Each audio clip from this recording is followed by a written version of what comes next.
Back in black. All right. We'll join the first part of this year. We're not going to have time to do the Mishnah Berurah today. I just want to actually fly through this. So the first thing that starts in 2b4c is it talks about the biblical sourcing. Remember we talked about the biblical sourcing for Keren. There were three sources. The one was a brisa, the one was from the prophets, and the other aspect was from the Chumash, and we were talking about terminology and halacha, etc., etc. So now we want to find out the biblical sourcing for Shein and Regel. So, I mean, obviously the brisa brings forward in Isaiah chapter 32, verse 20, as one of the source, and it uses the word v'shilach, which means and he sends forth. Okay? And then they say, well, how does this necessarily means foot? He sends forth. It could be conceptually that you send forward a message. So firstly, in those days, it was literal because when you send somebody forth, there wasn't a telephone where you can send forth a message via, modern communication, etc., where it would be conceptual in nature or via an email. It actually had to go physically from one location to another. There's also a term, mishalechai regel, which means it brings a later source. It says that sends forth the foot of the ox and the donkey. So what they want to do is they want to bring those two verses together and say that this is the source, that whenever it uses the term that sends forth, it refers to the foot of an ox or a donkey or any sort of animal, meaning the way an animal naturally moves. So that's the source for regel. And then in the same verse, it says uvier, which this refers to Shein. Do you remember when it said, and it sends forth in the field of, and the animal consumes in the field of another? And that was the biblical source that we used to state that in the category of the public domain, both Shein and Regel were exempt. Remember, guys? If you don't remember, you need to tell me. So exemption was, again, I've got this bird in the background, sorry. In the field of another, that's the source for Shein and Regel. So it's, again, two things. And he sends forth, and it consumes in the field of another. So it consumes is the Shein part, and it sends forth as the Regel part in the field of another means unless the damage transpires in the field of another, whether it's in a public domain, there's an exemption status. So that's where we're getting the source. The next point that the Gemara wants to bring, and I'm just giving you a couple of bottom line points, is that it's talking about acacia and the tooth consumes for Yair until its end. So when it says it consumes until its end, that phrase implies the following, is that there's nothing left of it. Okay. So what does this have an implication halachically? This has an implication if Arthur's animal is consuming, walks through Kevin's field, and then gets to Marco's field, and then starts to eat. Now, halachically, there is no difference between partial damage with that the feet have done in Kevin's field or total damage. Whether there's partial damage or total damage, Arthur would have to pay. He can't turn around to Kevin and say, well, it hasn't damaged it totally. There is payment according to the portion at which you damage. But why we need this verse, and Shein and Regel was put in one particular verse, is you can't assume this from the tooth. Because whenever a tooth is mentioned, like galal, it means like, for example, and it consumes totally, and dung. Whenever it uses these terms, it means it processes to the extent of having nothing left of it. So you could always derive that if the animal ate in Marco's field and it consumed totally, that there would be responsibility, because the very term tooth means total consumption. And when we use the word consumption, like a fire consumes something, we're talking about total destruction. So Arthur's argument in return could be what? Well, Marco, it never consumed your field totally, so why should I be responsible? You're still going to have plant growth that's going to come up. So what happens halachically is that Arthur would have to, if it damaged it early in the season, have to pay the qualitative difference between the vegetable that grew in the latter part of the season to the early part of the season. Because what it actually meant is that if vegetables had a long time to grow, the quality of it would improve in terms of taste, etc. So the initial growth spurt was there, but the quality aspect of non-bitterness of the soil and nitrogen, etc., take time to make sure that the plant reaches its full taste and maturity. So Arthur would have to pay the qualitative difference between the new growth in terms of quality depreciation versus if it was given time to grow. And that means that you're totally responsible even if there's partial consumption.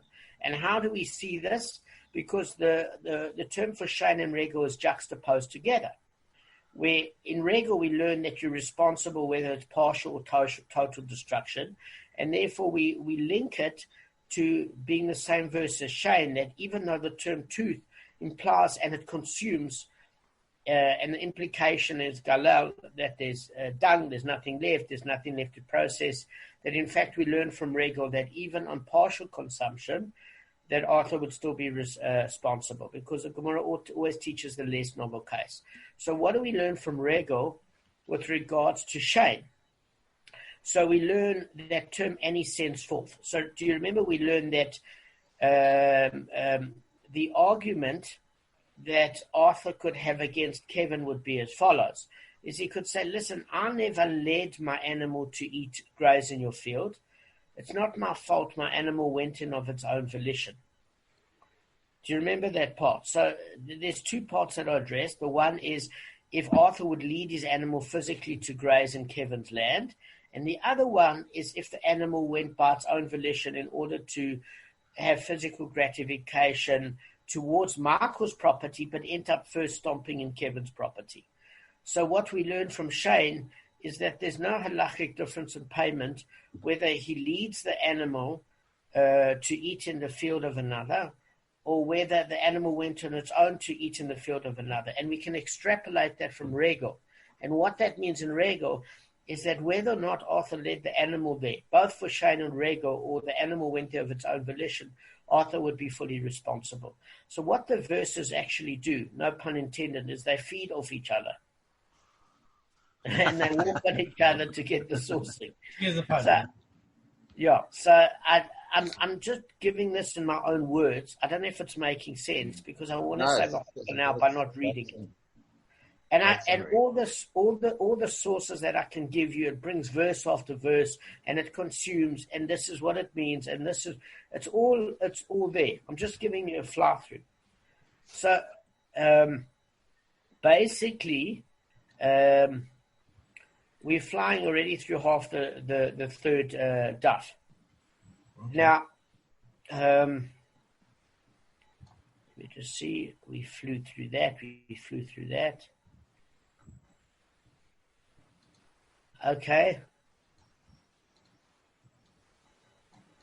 All right. And a second thing that I wanted to use is that we had to determine that there was a certain conjunction word, because we could assume that the halachas would apply either to Shein or Regel with regard to public exemption in a public domain, as well as partial and total destruction.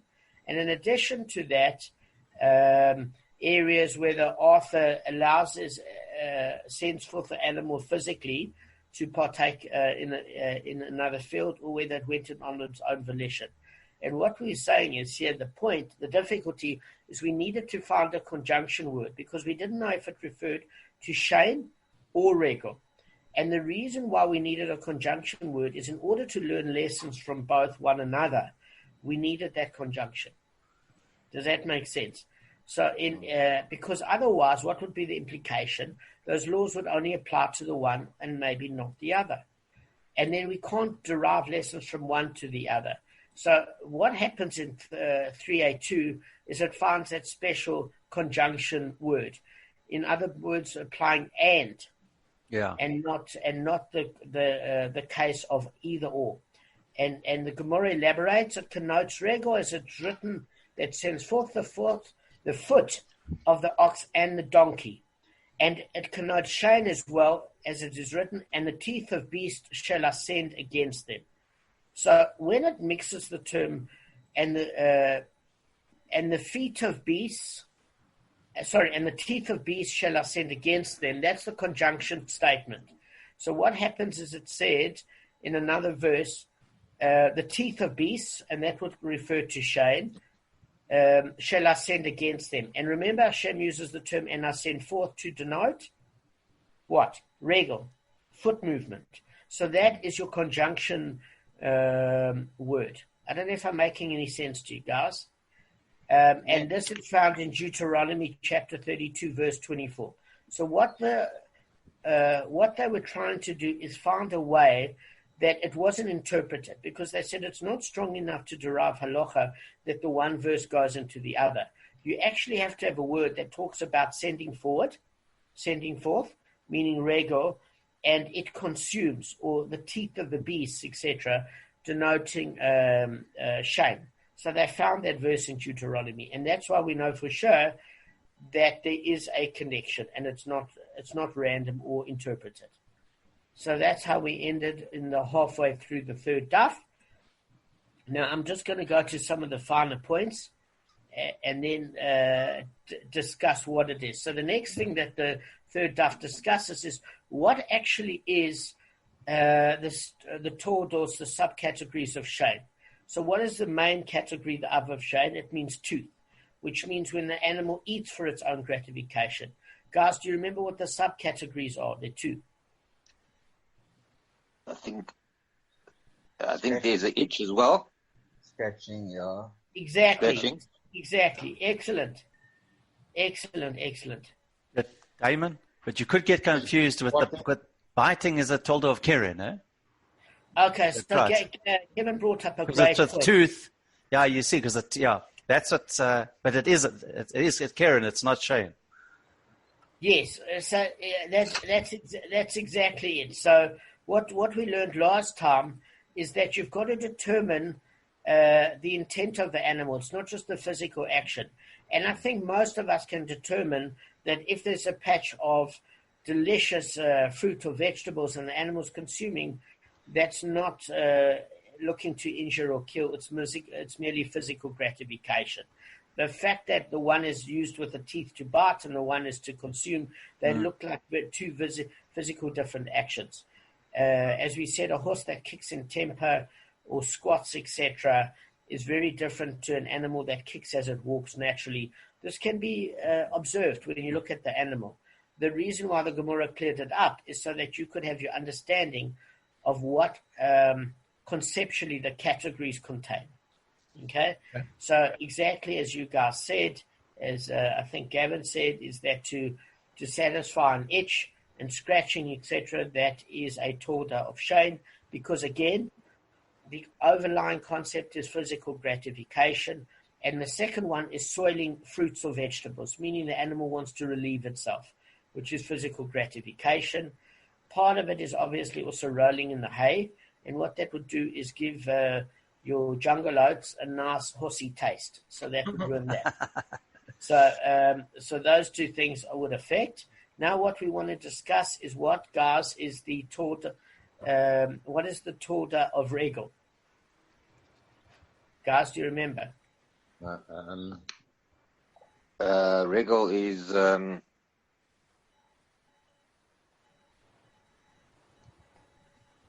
while you're thinking about that for a few minutes, all I want you to know is, as far as Shane is concerned, Rav Papa has posed the question, are the tordos like the Av, or are they similar or dissimilar?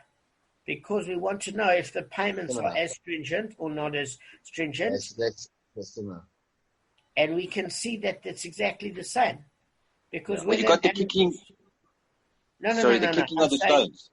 No. Gav, before we go into Regel, while you guys are thinking about it, what I'm saying is, with regards to the Torda and the Av of Shane, meaning physical gratification, we see that it's conceptually the same for physical gratification. So Rav Papa says there is no distinction between the Av and the Tordos of Shein, and therefore the Tordos are as stringent in terms of penalty as the Av. Remember, you muad in the private domain for the Tordas as well as the Av of Shein. Does that make sense? Yeah, so he's saying why the responsibility is on you to watch them, and there seems to be no difference between the Torda and the Av of Shein. We found out in Keren there was no difference between the Torda and the Av of Keren. And the concept of Tam was merely the habitual nature, whether the animal was an Av Malocha, in other words, that the animal actually gored physically or did any of those sort of moves to injure or maim and the unusual damage, whether it was a Tam, whether or not it was an Av or Torda. The factor of Tam and Muad had not to do with an Av or Torda, but mainly the habitual nature of an animal. So basically, the concept of a Tam could even apply to the Av, where the animal gored once. So it wasn't that initially that the Gemara thought that maybe Tam was because it was a Torda. It's not. The Tam has to do with the leniency of the animal not creating a regular damage. Okay, fine. So now Shein, the Torda, and the Av are the same. Let's go to Regel. Have you thought of any answers, guys? Yeah, Okay. so the kicking up of stones, pebbles as you go along. Okay, so that will be addressed. That's half a payment as well. Yes, that will be addressed. Excellent. But let's look at what the main most common is, because that's a rule from Moshe at Hasina. Very good, Gav. Very, very good. That is a Torda of Regel. The main Tordas of Regel, guys, do you remember? Well, what is Regel? Just movement, general, normal movement. Correct. And so there are two factors that make Regel distinct. It's the fact that it's the most common damage. Why is it the most common? Every move the animal makes has got the potential to damage that which it is trampling on or squishing something next to it, etc. So it's more common than any other form of damage. Okay.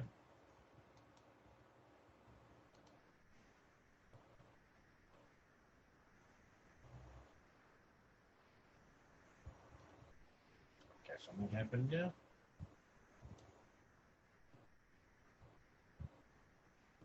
And knock over a vessel. It's the pack on her back. It's the bit in her mouth or the bell that's tied around her neck. Those are determined. Pardon, Michael? Sorry. Or what the animal's pulling. We discussed that as well, the wagon and the connection. Connection with the wagon, and the whole thing with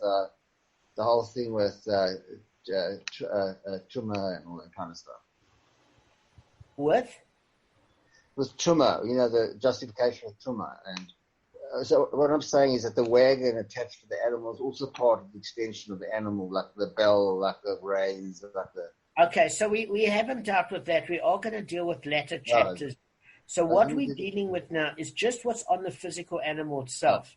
It's an excellent question. We are going to address what does Regel actually mean, because remember the first chapter is just outlining all the principles. So what we're learning now is what's on the animal's body. The first thing of it is its legs to trample, the physical body itself movement, where we learned that it could squish a small child or small animals, when we were talking about the 16th daf, in the animal's natural course of its walking. We're saying the hair, like a yak or certain animals that its hair can attach to certain objects and snag against it.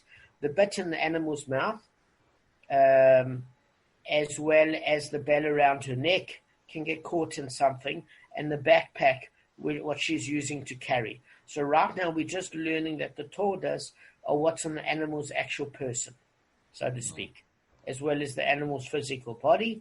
And we see bottom line that that all the Tordas are the same as the Av, which is the actual foot regel, meaning that it's a common occurrence in the way the animal moves, number one. And it's common because it's the way the animal moves in every second, as well as the fact that it's in the natural course of movement, as Gavin said.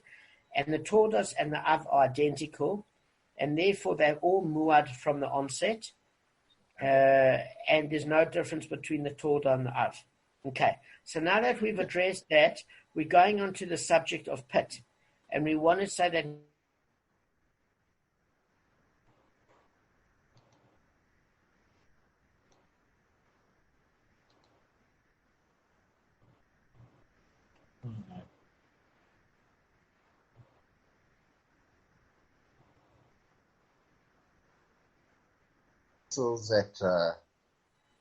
that get damaged in the process of the animal falling a pit and so forth. Yeah, we actually are gonna deal with the exemption. That's true. It is going to come up. So very good. So at the moment, there's a suggestion that the Gemara makes. What's the suggestion? It's saying, hang on a second.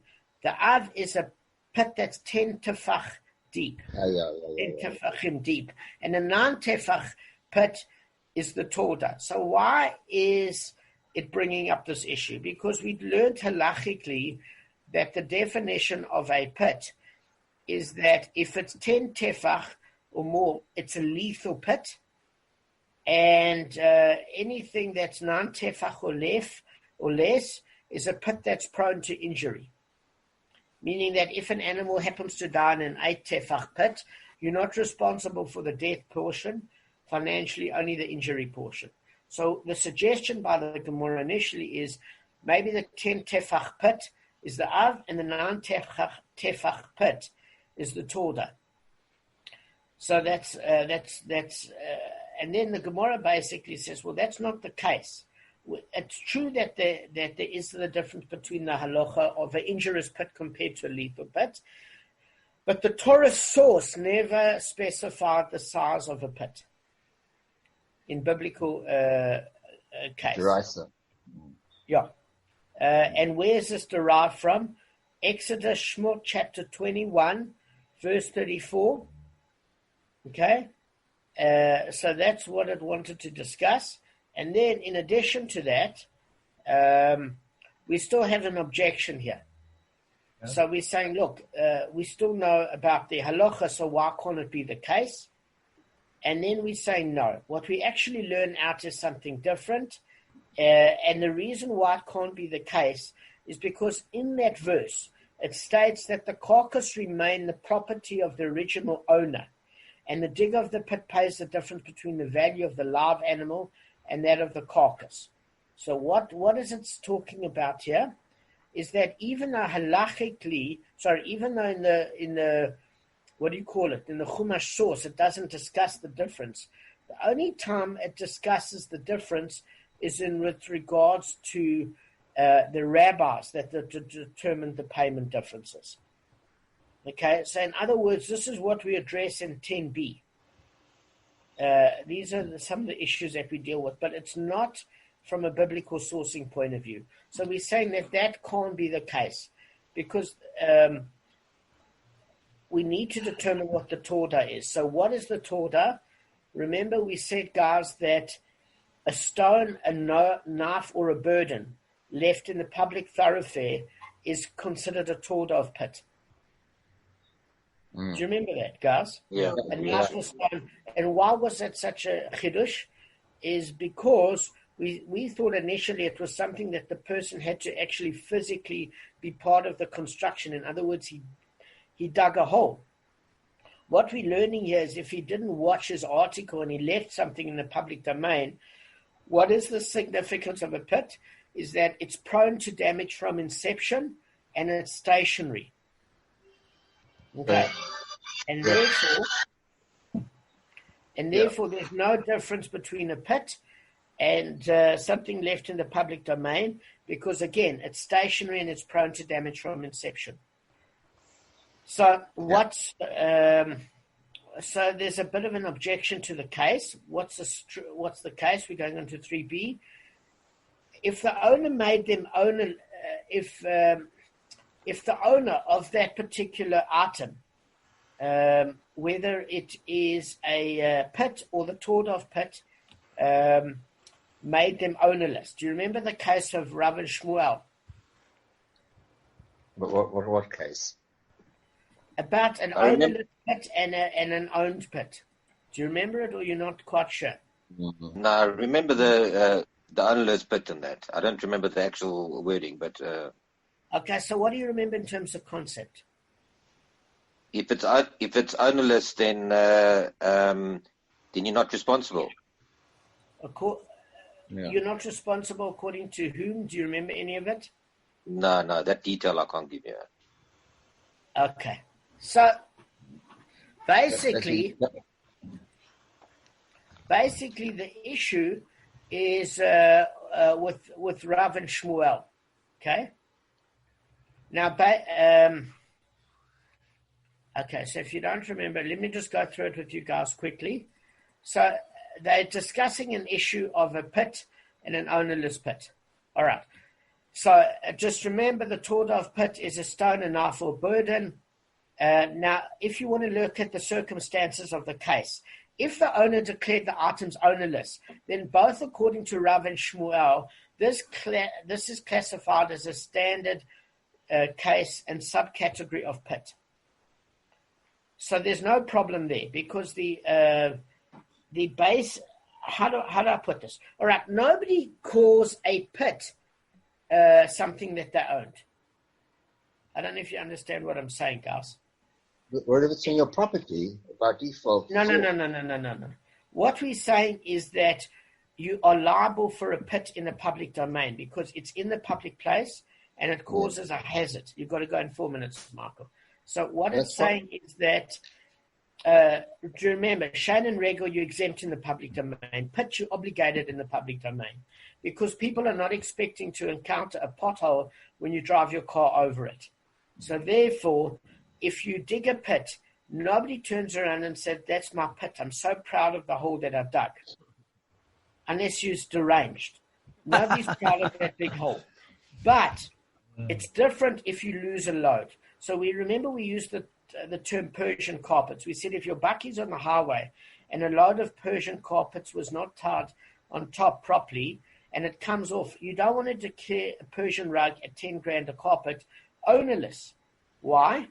Because those carpets are worth a lot of money. So if it flew off and it landed on your windshield, remember that was a torda of fire because it had a movement, wind movement. But if it came to settle down and then wrapped around the tire and a car flipped, in that particular case, it was a classic case of pit because it was in a stationary position and it damaged from that stationary position. So Rav and Shmuel have got no problem about the classic case of pit when it's ownerless because nobody declares the pit their property. Their argument comes in when they're talking about that you've left something in the public domain that you actually want. And in that case, it's not ownerless. So according to Shmuel, he said it doesn't matter whether or not you still want that object or you declare it ownerless. In the public domain, you are absolutely responsible. And we're talking about the torda here. Why?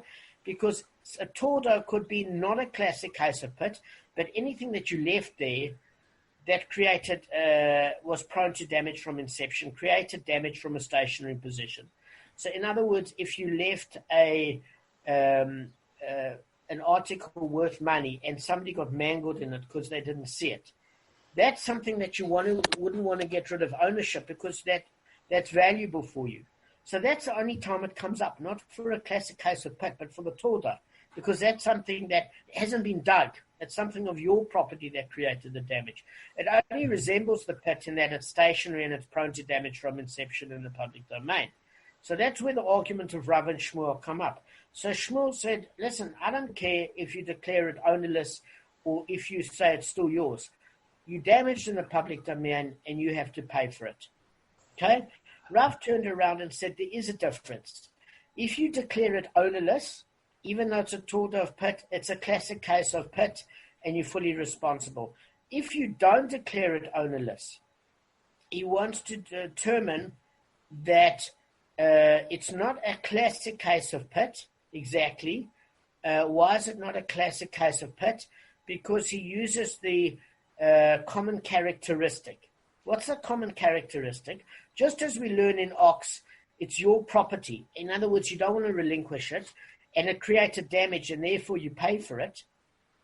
You learned in concert with the fact that pit is stationary and proves that an object doesn't have to go forth to damage in order to make one culpable and liable.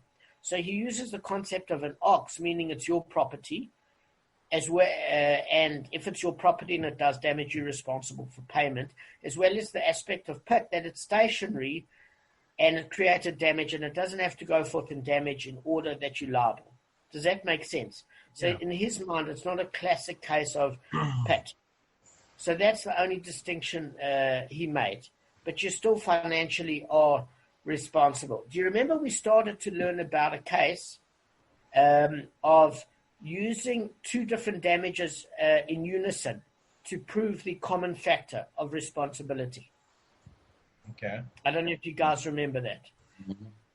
Where you would use, like, for example, where it wasn't analogous to one particular form of damage, where it seemed like a combination of damages in order to prove your case. So again, every damager has its points of exception, it has its leniencies, and it has its stringencies, and its factors in which incumbent upon it are liabilities. So certain of the factors we learn are the specifics that make you liable, and certain things that are common in all of them that still make you liable in that regard. Michael, I think you've got to go now. I don't want you to be late. Yes, gone. Okay. So that's fine. So what we learned there is that basically the torda of pit is the same as the av of pit. Why? Why is the torda of pit and the bav of and the av of pit the same? Why do you think, guys? They both cause damage in the public domain, and Good. And it's stationary, and it doesn't. I don't think it's not like there aren't many options because it's sitting in the public domain and it's stationary. It'll cause damage. There aren't many other ways that can cause damage, I think. Excellent. So what Kevin said is spot on the mark. In other words, it's stationary. It's prone to damage from inception, and it's stationary. And both the av and the tordos are exactly the same in that it's all stationary, and it's all prone to damage from inception, and you're liable in the public domain. Excellent, Kevin. So the torda and the av is the same. So this cannot be the case that Rav Papa is talking about, where the av and the tordos are different. Excellent. Now, we're going to study Mave. This is in the third daf. We're going to fly through it, guys. As far as Mave is concerned, there's a different opinion with Rav and Shmuel. Just I want to go through this very quickly. Do you remember the difference? Yes or no? If you don't, I'll fly through it. Yes, because the one says it's a tooth and the other one says it's a man. Yeah. Exactly. So, Gavin, I'm going to give it to you.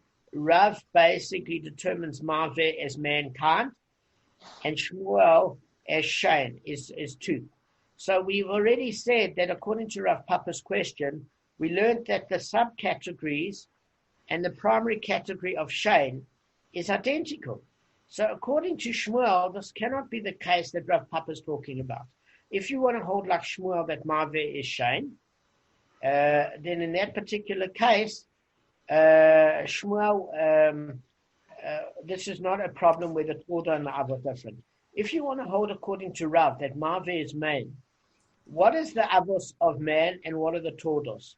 So the av, the suggestion by the Gemara is the av is when mankind is awake, and the torda is when mankind is sleeping. Okay? And what we learned is that that's a rejection. Why? Because man is always muad. Whether he's sleeping or awake, he has to pay full damages, and Gavin initially said that wasn't fair. And I said, Gav, the default position is that you can't control yourself when you sleep, and you've got to make sure that articles around you, if you're staying at a person's house for Shabbos, are put away, because the default position is you are going to damage because you're not in control of your body. So therefore, you muad whether you sleep or awake. So that was the suggestion. And then there was, so that proves that there's not a case, if you want to say that that was the Av, man awake and man asleep is the Torda, is that if you muad in both cases, this is not the case Rav Papa is talking about. So the Gemara wants to give another suggestion. A person spit and phlegm. Okay, so we say, like, what is the case? So if it is projected, meaning man's force, before it lands, okay, then you muad, you're responsible. Whether it's you that's throwing a punch physically, or whether it's your spit or whatever, you muad, just whether it comes from you or it's from your physiology. Either way, you are responsible for that and you muad. Does that make sense? That if you go to Shabbos and you're eating something that will stain and you spit on somebody's garment, you're as responsible. Therefore, there's no way that the Torah and the Av are different in terms of damages. You muad, as far as that's concerned. If it landed and somebody slips on it, we learn that that's a classic case of pit. And therefore, if it's a classic case of pit, you're liable because the Torah and the Av are the same, and therefore that's not the case that Rav Papa is talking about. So now we want to say with regards to fire. Fire, what's the uniqueness is that they go forward to damage. Okay? And because they go forward to damage, we know that the tordos of fire are a stone enough for a load that's left on the roof, and they fell in a common wind and damaged. In other words, what's the unique part of fire is it needs another force in order to propel it. So if they were damaged as they were falling, that's exactly like fire. In other words, the torda of fire and fire is exactly the same in that you muad in both cases and it needed a secondary force. And if it came to rest, it's exactly like pit, at which we learned that the torda and the other is the same and you fully muad. So neither fire nor pit is a case that Rav Papa is talking about, that the, what do you call it? That the torda are different to the other. And then we come to Gavin's answer. That rego is a special case of rego, that pebble sororos that an animal kicks up. There's tam, there's not tam, it's half payment damages. It's not considered tam because that would be a tame animal. It's considered half payment damages. And we're going to discuss what those half payment damages. Okay, so just this is recording on my own to attach to the third daf summary, of which we did in length over a week or two previously, many weeks ago. And what we're coming to just do is conclude that particular third portion. So where we left off was the fact that we looked at Rav Papa, who asked the question. Obviously, Rav Papa knew the answer, but posed the question to us so that we could learn, and went through the case of the main categories of ox, where you had Keren, and we saw that the tordos of Keren were the same as the Av of Keren.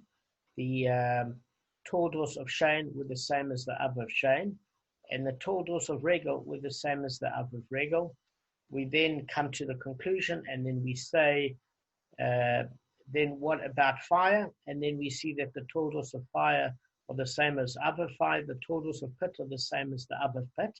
And then the Gemara poses the question, well, what could Rav Papa mean? Because even when we went in the case of Maveh, the tordos of Maveh is the same in the Av in terms of damages. So the question is, what would Rav Papa mean? And it comes out that there is a special law from Moshe, from Har Sinai, that speaks of a case of tororos, which is when an animal kicks up pebbles from under its feet, and those pebbles do damage. And in that particular case, we learn that it is half damages. And the Gemara then proposes that surely this would seem to resemble Keren. So, because in Keren, you've got Tam and Muad, and Tam are half payment damages, and Muad are full damages.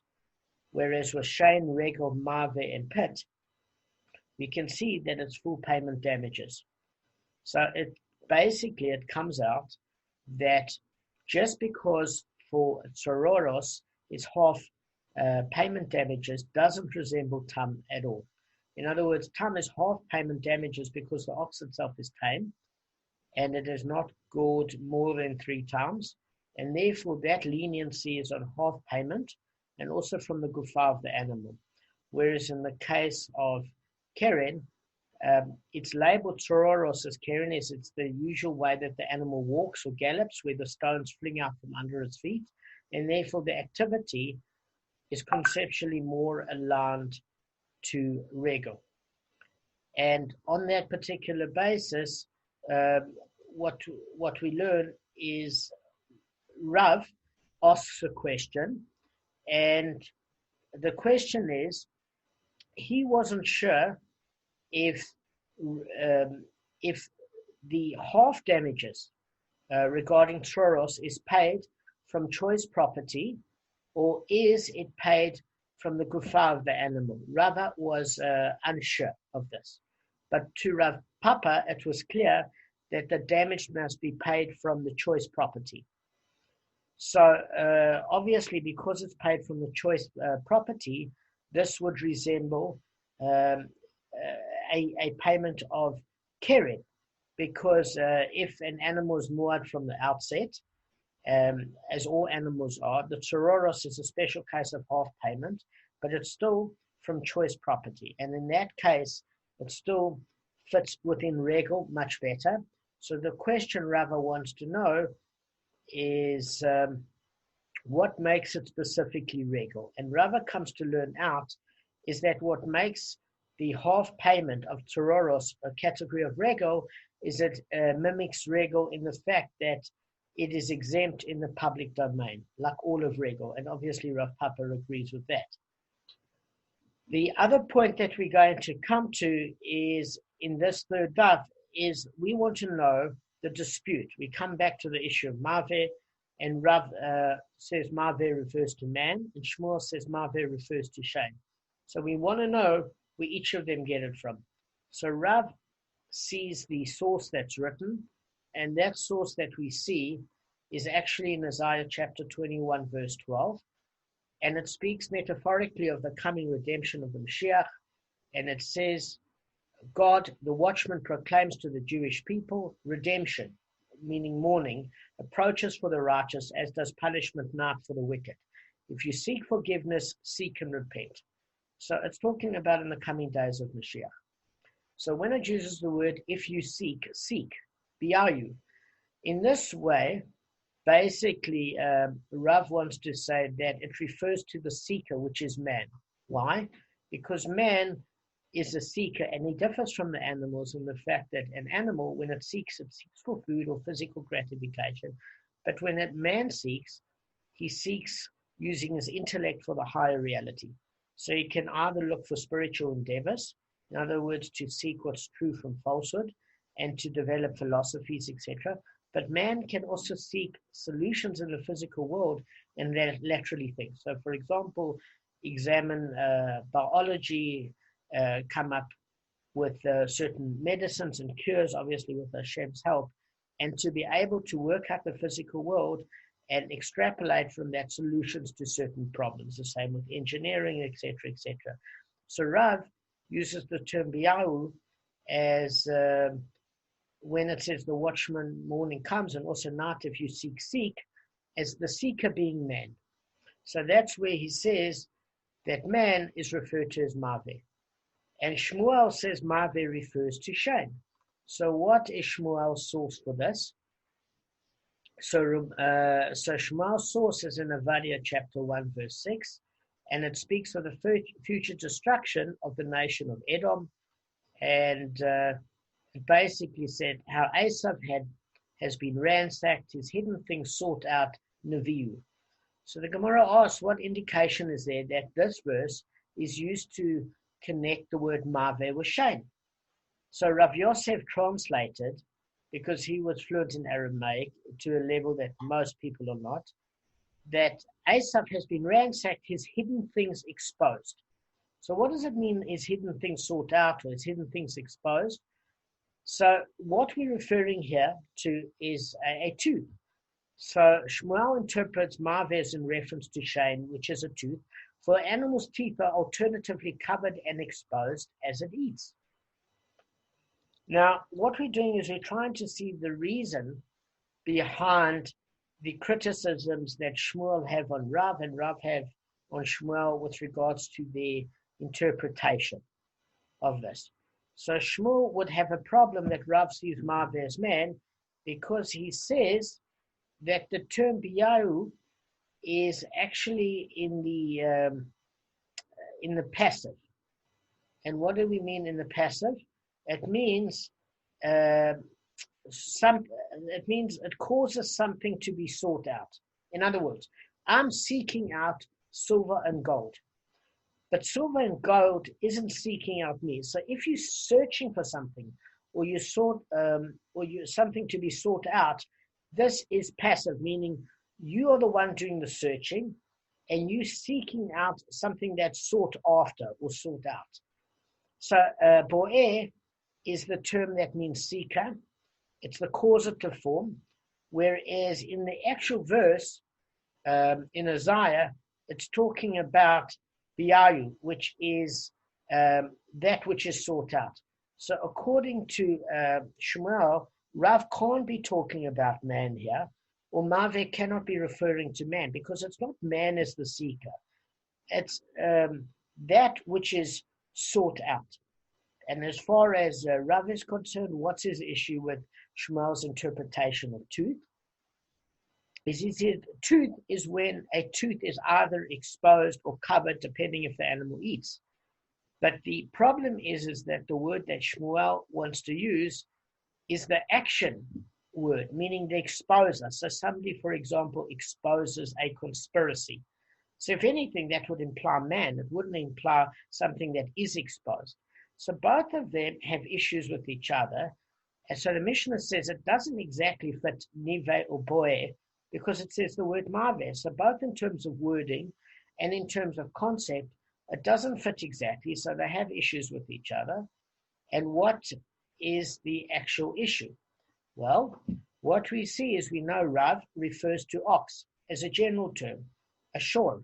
And under there, he puts the three categories of ox, which is keren, shein, and regel. What does Shmuel do? He says that ox is one category, and then maveh refers to shein, which is the two. So there are two opinions here. Rav Yehuda said, in the name of Shmuel, that the term shor, ox, is in reference to keren damage by its horn, and maveh is in reference to damage inflicted by its tooth. And basically, we have a different interpretation of Rava. So Rava is interpreting Shmuel as follows. He's saying that shor, which is the ox, is actually the term for regal damage, and maveh, he interprets Shmuel as meaning the shein, the tooth damage. So this argument is going to be discussed more in the fourth daf, but in principle, this is the third daf covered. I want to thank you guys for joining in the shir, and I wish you a wonderful day.